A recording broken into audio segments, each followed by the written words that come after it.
देश के पहले होम मिनिस्टर सरदार वल्लभ भाई पटेल जवाहरलाल नेहरू से बेहतर थे। अगर पीएम पटेल बने होते ना तो पाकिस्तान की औकात नहीं थी कि हमारी तरफ आंख उठाकर देख पाता। पीएम पटेल होते तो देश के हालात कुछ और होते, माने हम सही मायने में हिंदू राष्ट्र होते।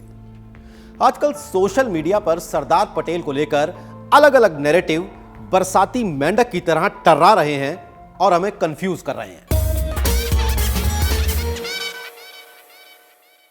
कथा जोर गरम है कि दुनिया की सबसे बड़ी मूर्ति यानी स्टैचू ऑफ यूनिटी के जरिए प्रधानमंत्री नरेंद्र मोदी सरदार पटेल को वो सम्मान देने जा रहे हैं जिसके वो असल हकदार थे। अब हम इस बात पर तो नहीं जाएंगे कि लोह पुरुष की 182 मीटर ऊंची प्रतिमा के लिए लोहा चाइना से आया या इंडिया का है, लेकिन फिर भी यह बात करना जरूरी है कि हिंदुत्व की राजनीति करने वाले उन पटेल को अपना क्यों बनाना चाहते हैं जिन्होंने गांधी की हत्या के बाद संघ पर प्रतिबंध लगाया था। क्या सरदार पटेल वाकई राजनीतिक हिंदुत्व के नायक हैं? रफीक जकारिया की किताब Sardar Patel and Indian Muslims के मुताबिक पटेल ने एक बार संविधान सभा यानी कॉन्स्टिट्यूशनल असेंबली में कहा था, अगर हमारे साथ अल्पसंख्यकों जैसा बर्ताव किया जाए तो हमें कैसा लगेगा। ये सोचना हमारा यानी हिंदुओं का काम है जो मेजॉरिटी में है। इतिहासकार बिपिन चंद्र की एक किताब है आजादी के बाद भारत। उसके मुताबिक 1950 में एक बार सरदार पटेल ने कहा था, हम एक सेकुलर राज्य हैं, यहां हर मुसलमान को यह महसूस करना चाहिए कि वो भारत का नागरिक है और भारतीय होने के नाते उसके हक बराबर के हैं। अगर हम उसे ऐसा महसूस नहीं करा सकते तो हम अपनी विरासत और देश के लायक नहीं हैं। और ऐसे दर्जनों उदाहरण हैं जो ये साफ करते हैं कि सरदार पटेल के दिल में अल्पसंख्यकों के लिए कितनी जगह थी। अब जरा बात कर लेते हैं नेहरू वर्सेस पटेल के हो हल्ले पर। पहला पॉइंट यह कि नेहरू के बजाय सरदार पटेल प्रधानमंत्री होते तो देश का नक्शा कुछ और होता।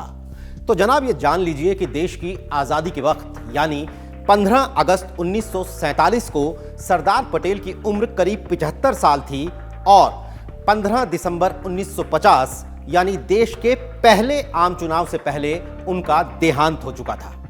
कॉलमनिस्ट आकार पटेल के एक आर्टिकल के मुताबिक सरदार पटेल की विशालकाय मूर्ति को स्टैचू ऑफ यूनिटी खास तौर पर इसलिए कहा जा रहा है क्योंकि आजादी के वक्त उन्होंने देश की कई रियासतों को एक साथ करने यानी यूनाइट करने का काम किया।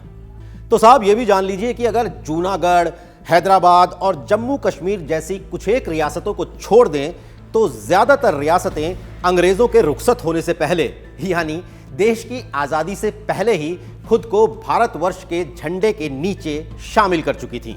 मतलब सरदार पटेल अगर प्रधानमंत्री होते तो ये होता और उनके प्रधानमंत्री ना बन पाने से वो नहीं हो पाया वाली बातें हवा हवाई हैं, सिर्फ रेटोरिक हैं। तो कुल मिलाकर लब्बो लबाब ये कि 2019 के आम चुनाव से पहले हिंदुत्व और नेहरू वर्सेस पटेल की बंदूक के बल पर सरदार पटेल की हाईजैकिंग की जो कोशिश हो रही है वो कामयाब होनी मुश्किल है।